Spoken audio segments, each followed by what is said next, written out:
પવન પુત્રને તુલસીદાસ દૂરથી પ્રણામ કરે.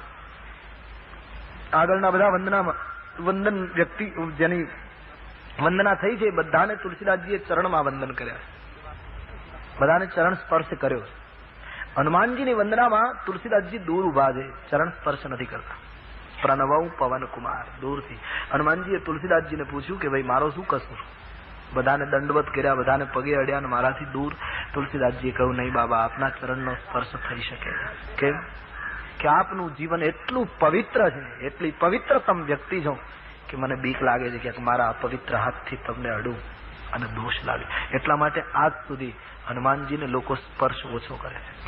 આપણે ત્યાં નથી બહેનોને સ્પર્શ ન કરાય હનુમાનજીને એવું કહે લોકો, અને કાં તો હનુમાનજીને વંદન કરે તો હાથ પાછળ લઈ જાય લોકો. હું તો એમ કઉ છું કે બહેનોને સ્પર્શ ન કરાય, એટલું જ નહીં પુરુષથી પણ ન કરાય. પ્રાણ પ્રતિષ્ઠિત મૂર્તિ હોય એનો પૂજારી એને સ્પર્શ કરે, બોલાવે બરા, તમારા ઘરમાં કઈ નાનું સ્વરૂપ રાખતા હોય તમે સેવા કરો બરા, પણ પ્રાણ પ્રતિષ્ઠિત હનુમાનજીનું મંદિર હોય ત્યાં પુરુષ કે સ્ત્રીએ કોઈએ ચરણ સ્પર્શ કરવાની આપણી સંસ્કૃતિમાં બને ત્યાં સુધી મનાય છે. કારણ કે એટલી પવિત્રતા છે, એને દૂરથી વંદન કરો. તુલસીદાસજીએ નથી કર્યા ચરણ સ્પર્શ, આપણે એના કરતા પવિત્ર હોઈએ તો કરી શકીએ. તુલસીદાસજી દૂર ઉભા. બહેનોએ ચરણ સ્પર્શ ન કરવા એમની પુરુષથી પણ ન કરવા. હનુમાનજી એક અનોખું વ્યક્તિત્વ છે. બસ તુલસીદાસજી દૂર ખડે ખડે પ્રણામ કરે. એ પાછળ હાથ રાખવાનો અર્થ અમારે ભૂલે ચૂકે એના ચરણે અડી ન જવાય, એટલા માટે હાથ દૂર રાખવાની આખી એક પેઢી છે. તુલસીદાસજીને હનુમાનજીએ પૂછ્યું કે આપ કેમ નથી ચરણમાં વંદન કરતા? બોલે બાબા, એક તો આપને ચરણે અડતા સંકોચ થાય છે, ભય લાગે, અને બીજું આપના ચરણમાં વંદન કરું તો તમારા ચરણના દર્શન થાય, પણ તમારા હૃદયમાં રામ બેઠા છે, રામ ન દેખાય. મારે તો તમને પણ જોવા છે ને તમારા હૃદયમાં બેઠેલા રામને પણ. જાસુ હૃદય આગાર, તમારું હૃદય મંદિર છે, એ મંદિરમાં રામજી ધનુષ્યબાણ લઈને બેઠા છે, મારે તો એ રામના દર્શન કરવા. હનુમાનજીએ તો હાલતું ચાલતું રામ મંદિર છે, જેને હૃદયમાં રામને બેસે.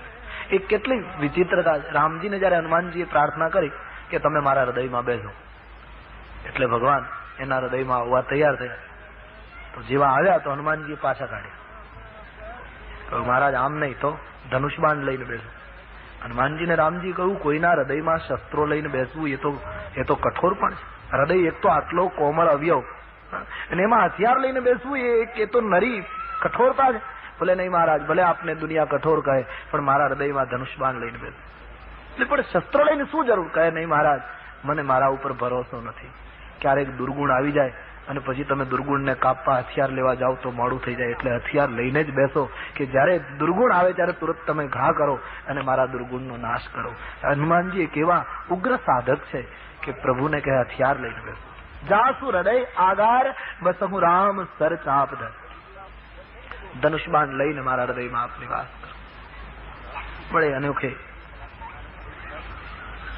ચરિત્ર વાલે હૈ હનુમાનજી.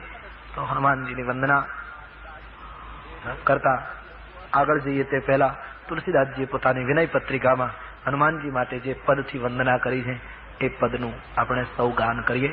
बड़ा सुंदर राग भी है, आप सब ठीक राग में गाइए. मंगल मूर्ति